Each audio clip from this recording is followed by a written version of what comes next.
Бүкіл дүниеде жыл сайын 1 миллиардтан астам адам қан құюға мұқтаж. Ауыр дертке шалдыққандар мен айтып келмейтін апат кезінде жарақат алғандар сауапты істен үміт күтеді. Бұдан бөлек жарық дүниеге жаңа келген сәбилер мен босанған аналарға да қан топтары таптырмайтын дүние. Сәлеметсіздер ме? Бүгін біз трансфузиология ғылыми өндірістік орталығындамыз. Трансфузиолог дәрігер Әйгерім Сағанбаеваны аз кем әңгімеге тартып көреміз.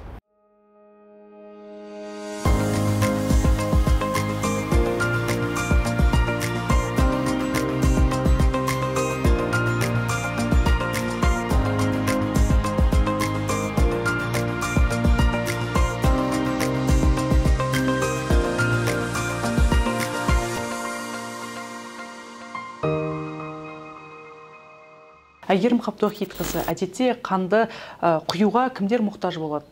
Кімдерге тұрақты негізде қажет етеді жалпы қан құюды? Негізі қан дегеніміз адамның адамға берілетін ең құнды заты.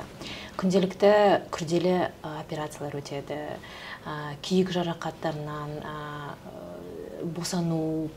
ауыр босануларда, ауыр анемиялар кезінде, гемодинамикалық ауыр қан кетулерде, онкологиялық науқастарға, осы пациенттерге, науқастарға күнделікті қан қажет етеді. Біз негізінен Астана қаласы бойынша 23 клиниканы қанмен және оның компоненттерімен қамтамасыз етеміз. Күнделікті бізге өтініштер түсіп тұрады, сол өтініштерге байланысты донорларды біздің қан орталығына шақырып тұрамыз. Сонда күнделікті немесе жылына қанша азамат келіп қан тапсырады осында? Жылына біз 40 мың донация жасаймыз. Ол 36 мыңға жуық донорлар. Яғни тұрақты түрде қай уақытта, мысалы түнде, таңертең, барлық мезгілде қай уақытта болмасын қанның тұрақты түрде медициналық мекемелерге жеткізілуді қамтамасыз ету үшін бізде 120-150 адам қан орталығына келуі тиіс күнделікті. Сондықтан біз күнделікті банктарды, қан банктарын толықтандырып тұрамыз. Содан адамдар, науқастар, яғни күнделікті таза қанды скринингтен өткен, инфекцияларға тексерілген қанды алып тұрады. Ал қандай жағдайда қан тапсыруға болмайды?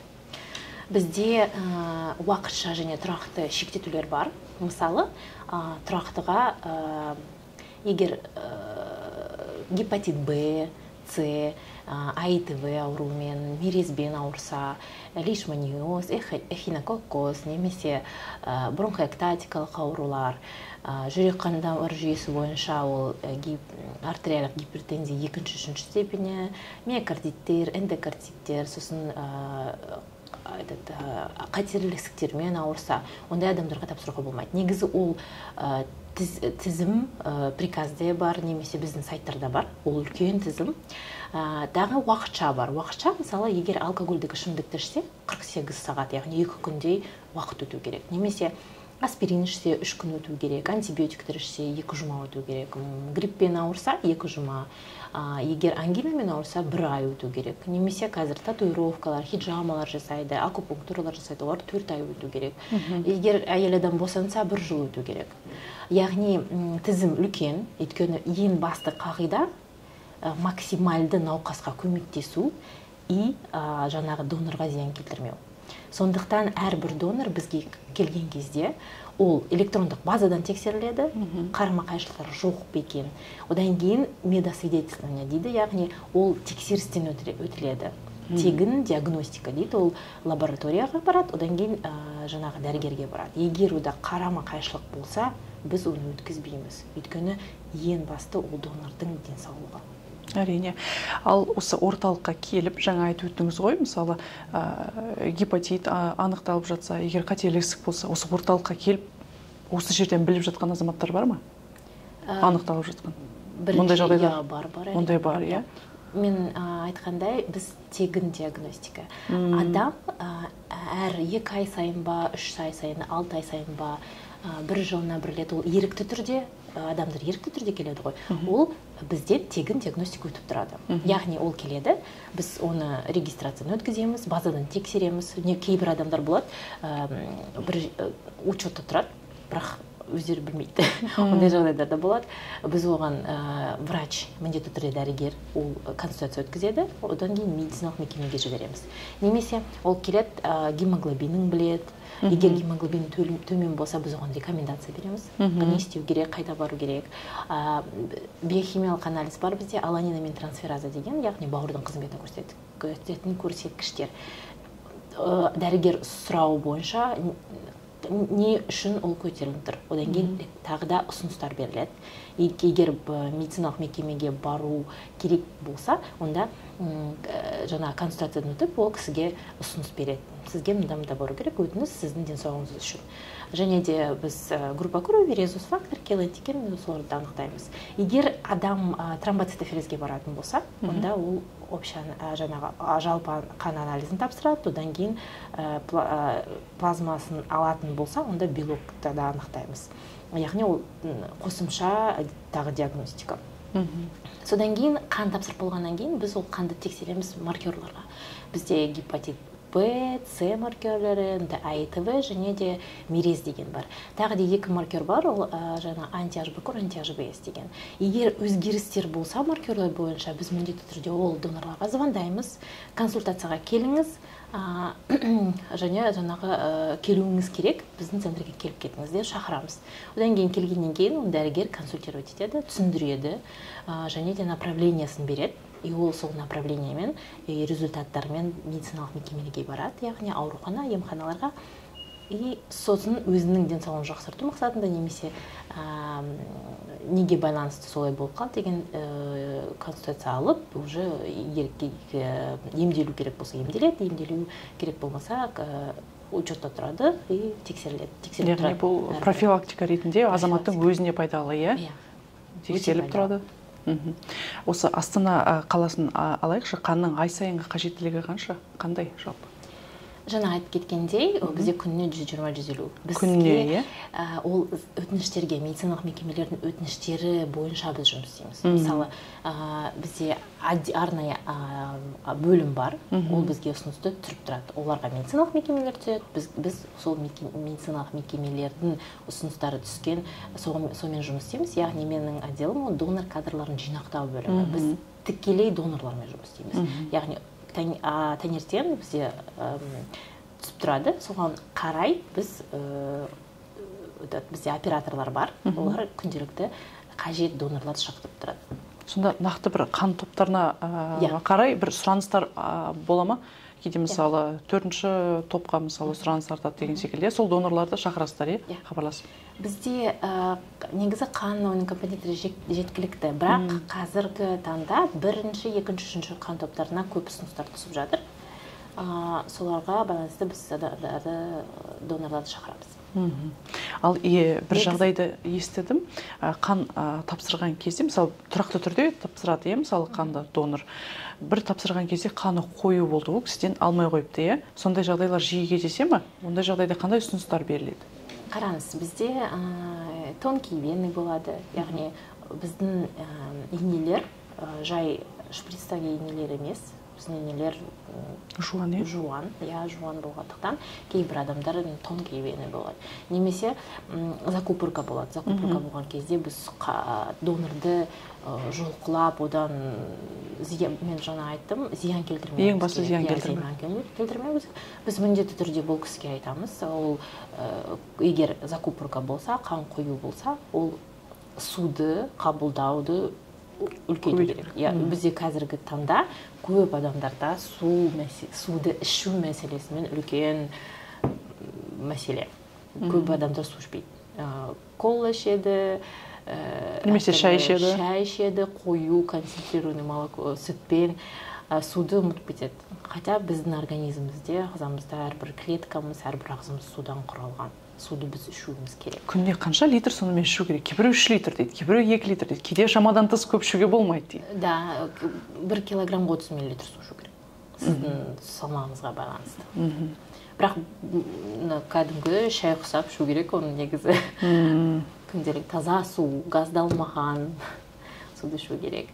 И егер Ал дәрілер бойынша оны біз міндетті түрде емханаларға жібереміз и назначение сол жақта алады олар. Азамат міне мысалы қан тапсырды делік, қанша уақыт сақталады бұл қан? Взвесь, эритроцитарный взвесь 42 күн сақталады.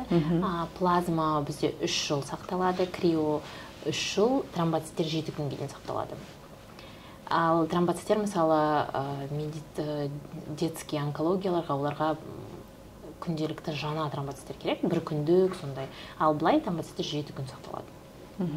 Сонда естуімше ерлер мен әйелдер қан тапсырған кезде қандай да бір айырмашылықтар бар, мысалы ерлерге қанша рет тапсыруға болады, әйелдерге жылына қанша рет тапсыруға болады, осы жайында айтып өтсеңіз толыққанды. Негізі қан тапсыру, қан мен қанның арасын донация крови дейді, қан тапсыру арасы 2 ай. 2 ай ұстану керек. Әйел адамдарға да. Бірақ ұсыныс бойынша әйел адамдарға 4-5 рет жылына, өйткені бізде физиологиялық тұрғыда қан кету бар ғой. Ер адамдарға 5-6 рет. Одан жиі тапсырса, ол денсаулыққа зиян ба? Одан жиі ол тапсырылмайды. Бізде приказ бойынша строго 2 ай. Біздің база, электрондық база толыққанды электронды, ол жібермейді ол кісіні. Бірақ тромбоциттер бар. Тромбоциттерді әр 2 апта сайын тапсырады. Плазманы 2 апта сайын тапсырады. Олар сонда көбірек тапсырады. Өйткені плазма мен тромбоциттері олар тез қалпына келгендіктен, олардың интервалдары кішкентай. Осы қан тапсырудың азаматқа, адамдарға денсаулығына қаншалықты пайдалы, осыған тоқталып өтсеңіз? Иммундық жүйені жақсартады. Ол эмоционалды әл-ауқатын жақсартады. Одан кейін адамның жүрек қан тамыр жүйесінің ауруларын алдын алады, яғни төмендетеді оның болуын. Одан кейін адамның ағзасы тренировкадан өтеді. Біздің организмізде қан тапсыру деген функция жоқ қой. Ол қан кету деген, организмде қан кету ғана функциясы бар. Қан тапсырған кезде ол қан кету ретінде қабылдайды. И сол әрбір қан тапсырған сайын адамның ағзасы тренировкадан өтеді. Яғни егер бір мәселе, бір жағдай болып қалса, төтенше аварияға түсіп қалу, или қандай да бір қан кетулер, ол организм уже тренировкадан өткеннен кейін ол тез қалпына келеді. Қаншалықты сонда? 2 ай берілетіңіз ғой, 2 айдың ішінде қалпына келеді, иә? Қалай тамақтану керек бұл азамат? Мысалы, құнарлы тағамдар жеу керек шығар мүмкін, Донация алдында айтып кетейін. Яғни кештен бастап ащы, тұщы, майлы, ыстылған, сүтті тағамдарды жеуге болмайды. Қан тапсырар алдында? Алдында, иә. Таңертең жеңіл тамақтану керек. Аш қарынға емес, өйткені бұл анализдер емес, біз бұнда 450 мл алғандықтан, бұл жеңіл тамақтану алып керек. Мысалы, каша суда піскен, сүтсіз, немесе қара шаймен, сухарик, немесе құрғақ пішіна, сондайларды. Тағы да біз донация алдында бізде шайхана бар, буфет. Сол жерде ол печенье, желе, конфеттерін, шай, қара шай, кофе мен сүтті шай ішуге болмайды. Одан кейін қан тапсырық болғаннан кейін, ол көбірек су ішу керек, және де құнарлы тамақтар жеу керек. Көбірек құнарлы көкөністер, ет тағамдарын жеу керек. Суптарды, сондай пайдалы тағамдар, фастфуд емес, пайдалы тағамдарды. Құнарлы. Яғни электролиттер кетеді, соны қалпына қалыптастыру үшін ол құнарлы тамақ жеу керек. Жаңа алдында айтып өттіңіз, мысалы, белгілі бір тексерулерден өтеді деп, десе де айтып өттіңіз, мысалы, бір азамат саналы түрде донор болғысы келді, келіп, өздігінен ниетін білдіріп тапсыра алады, қанды. Қандай да бір әлде бір талаптар бар ма? Келген кезде бірден тексеруден өтеді? Яғни, кірді, мысалы, орталыққа. Кім бола алады? Яғни 18 жасқа жеткен азамат, немесе азаматша, салмағы 50 килограммнан кем емес, қарама қайшылықтары жоқ, яғни дені сау адам. Адам келгеннен кейін, ол бірінші анкета бізде бар, сауалнаманы толтырады. Сол сауалнамада барлық жаңағы донордың жағдайы бойынша сұрақтары бар. Ол біріншіден. Одан кейін регистрация өткен кезде бізде электронный база бар. Базада бізде медициналық мекемелер ақпараттар береді бізге. Сол ақпараттарды қарама қайшы келген ақпараттар. Мысалы, ол тері венерологиялық диспансер, психодиспансер, наркодиспансер, одан кейін АИТВ центрі, сондай больницалардан егер бұл донор ол жақта учетта тұрса, оларға қан тапсыруға болмайды. Егер ол тұрмаса, одан кейін ол лабораторияға барады. Лабораторияға жаңағы анализдер тапсырады. Первичный. Яғни гемоглобин, группа крови, резус фактор, келантиген, аланинамен трансфераза бауырдың қызметін көрсеткіш. Одан кейін ол дәрігерге барады. Дәрігерде ол освидетельствование өтеді, яғни ол тексерістен өтеді. Бірінші ол анкетасын қарайды. Қандай да бір сұраққа егер иә деп жауап берсе, интерпретациясын айту керек. Егер бір сұрақтардағы интерпретация қарама-қайшы болса, онда донорға түсіндіріп, бұл донорды немесе уақытша, немесе тұрақты шектетулермен шектетеді. Егер болмаса, онда лабораториялық результаттарға онда бәрі дұрыс болса, онда ары қарай ол тексере бастайды. Яғни лимфа түйіндерін тексереді, ауыз қуысын тексереді, тері қабаттарын тексереді, салмағын тексереді, бойын тексереді, давлениясын тексереді. Егер бәрі дұрыс болса, одан кейін ол донацияға жібереді. Донация бізде екі түрлі бар. Ол қан донациясы және тромбоцитоферез. Қазіргі уақытта плазмаферезге ұсыныстар аз болғандықтан әзірге біз оны алмаймыз. Егер тромбоцитоферезге баратын болса, онда жалпы қан анализін тапсырады. Онда тромбоциттердің мөлшерін көреміз, гематокриттің мөлшерін, және де басқа лейкоциттердің олардың да мөлшерлерін көреміз. Одан кейін донациядан кейін еще белок тексеріледі. Егер бәрі дұрыс болса, онда тромбоцитоферез. Тромбоцитоферездің бір айырмашылығы бар, ол процедура негізі 1,5 сағат уақыт алады. Өйткені бір компонент алғандықтан, ол жаңағы аппарат центрифугировать етеді, содан центрифугирден тромбоциттер алады, қалғаны қайтаран қайтады. Сондықтан бір компонент алғандықтан ол уақыты көп, процедураның уақыты ұзарады, 1,5 сағат, 2 сағаттай алады. Ал қан донациясы ол тез 15 минуттай адамның физиологиясына байланысты. Сол.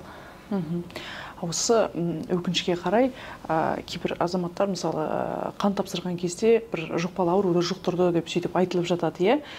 Осы донорды болу қаншалықты қауіпсіз, бұл үрдіс жалпы қаншалықты бақыланады? Осы жайлы айтып өтсеңіз. Қауіпсіз, өйткені біз бір реттік стерильді материалды қолданамыз. Оны бір адамнан бір адамға салмайды. Донордың көзінше ашылады, донордың көзінше бәрі көрсетіледі. Бәрі донордың көзінше жүреді. Яғни біз қан орталығында жұқтыру мүмкін емес. Тромбоцитоферезге баратын өзінде онда материалда закрытого типа бәрі донордың көзінше стерильді. Мүмкін емес. Және тағы бір донор бойынша сұрақ қоя кетейін. Еліміздің құрметті донор атағын алу үшін жалпы қанша рет қан тапсыру керек? Бізде 29 құрметті донор бар. Елімізде? Әлде? Жоқ, Астана бойынша. Біз тек қана Астана бойынша 29 донорымыз бар. Соңғы рет 25 қазанда 3 донор марапатталған. Яғни денсаулық сақтау үлесіне қосқан үлесі үшін біз нагрудной знак берілген. Негізі 40 донация, қан донациясын немесе 70 донация плазмасын жасау керек. Сондай адамдар бізде бар. Сол 29-ның ішінде екеуі тромбоцитоферезді 70 рет тапсырған. 170 рет? 70. Оларға шапалақтап қою керек. Ол өте құрметке ие. Өйткені бұл процедура өзі 1,5 сағат уақыт алады. Олар ақысыз, тұрақты түрде тапсыратын донорлар 29 адам бізде Астана бойынша. Неше миллиграмм сонда тапсырады бір тапсырғанда қанды? 450 миллиграмм. 450 миллиграмм. Жақсы. Жалпы адамдардың қан топтарының сирек кездесетін түрлерімен жұмыс істеу қаншалықты қиын? Сирек кездесетін ол бізде 10 топтағылары 4-ші топ, и барлық теріс группалы, теріс резусы бар группалар. Олармен өте қиын жұмыс істеу, неге? Өйткені медициналық мекемелерден ұсыныстар түскен кезде донорларды табу қиын. Теріс топтағы группаларда. Бірақ біз 100% толыққанды ұсыныстарды орындаймыз. Жалпы өз тәжірибеңізде есте қалған ерекше немесе күрделі бір жағдайлар болса, есіңізге түсіріп айтып берсеңіз. Осы жұмыс барысында мүмкін. күрделі нәрселер ковид кезінде ғана бізге кішкене қиындау болды, өйткені көп адамдар үйден шығуға қорқатын еді. Бірақ бізде волонтерлар, кейбір донорлар көмектесті, және де біз донорларды машинамен алып келіп, машинамен апарып, олардың қорқыныштарын басуға тырыстық. Көбісі ең басында мүлдем келіспейтін қан тапсыруға. Сол жылы бізде қан донациясы кішкене төмендеп, бірақ біздің донорлар, оларға көп рахмет, келіп қан және он компоненттер тапсырған еді. Ақысыз түрде. Сол ең күрделі кезең болды, иә. Бірақ бұл кезең тек қана бізде емес, жалпы медициналық мекемелеріне бәрінде күрделі кезең болған еді. Бірақ біздің донорларға рахмет. Көп рахмет. Жалпы осы трансфузиология саласын таңдауға сізге не себеп болды? Негізі медициналық салаларды басқа салалармен салыстыруға болмайды деп айтамын, өйткені адамның ең құнды нәрсесі ол денсаулық. Денсаулықты сақтауға көмектесетін ол медицина жұмыс істейтін адамдар, яғни дәрігерлер. Трансфузиологияның келетін болсақ, өндірістік трансфузиология, өйткені бұл ең қажетті және де ең дүниетанымы жақсы, ең адамгершілігі мол саланың бірісі, ең өндірістік трансфузиология. Сондықтан маған мен жұмысын қатты ұнайды, донорлармен жұмыс істеу. Бұл гуманность дейді ғой. Яғни адамға көмектесуі шын ниетімен біздің жаратылысымыз сондай, ол қанымыз толыққанды орнына қалпына келеді. Әрбір адам жаңағы қан тапсыр, мен өзім донормын, 12 жыл қан тапсырам. Қан тапсырғаннан кейін эмоционалдық толқын, яғни сен көмектестің, біреудің өмірін сақтап қалдың деген күшті сезім болады. Керемет.